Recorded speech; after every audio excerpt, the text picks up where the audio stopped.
we remember that faith is a way of seeing. And when we look at things from the perspective of faith, we're looking from things from God's perspective, from the heavenly perspective. And both readings today, both the first and the Gospel, speak about how we have to look at things very differently from the way the world looks at it. So St. Paul is talking about all these things. He says, time is running out. From now on, let those who have wives act as not having them, those weeping as not weeping, those rejoicing as not rejoicing. Saying, look at these things from the heavenly perspective. And for instance, from the perspective of marriage, we know that marriage is a sign of something that's heavenly, a sign of the marriage between God and us. But if we look only from a human perspective, that can be the end-all, be-all.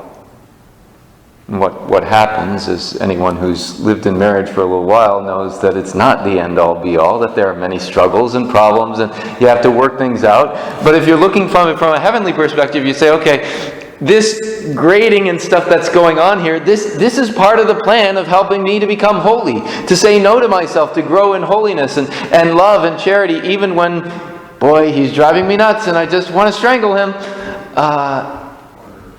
Or her. You're in the minority here, though. that we look and we say, God is saying, but look from my perspective. Can you see how this is a sign of something heavenly? And even in the Gospel, it's so much.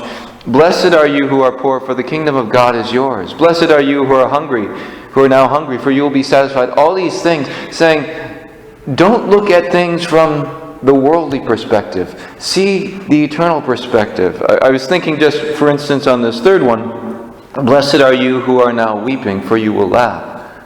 And I think about talking to people who, for instance, have had an abortion, and they've had, because of the ultimate pain that goes into their heart because of what they realize that they have done, so many of them then have to shut off their emotions.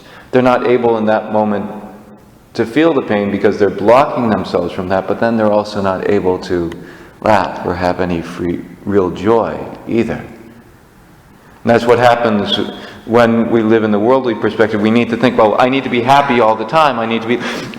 Woe to you who laugh now, for you will grieve and weep. That we look and we say, if people are always searching out just to watch the next comedy thing, the next thing that will make me laugh, and all these things, in the end, it's going to feel empty because we're not allowing ourselves to feel the full range of our emotions. But if it's okay for us to feel our pain, to feel our brokenness, to feel our weeping, then we'll also be able to feel the joy and the laughter and the good things that happen.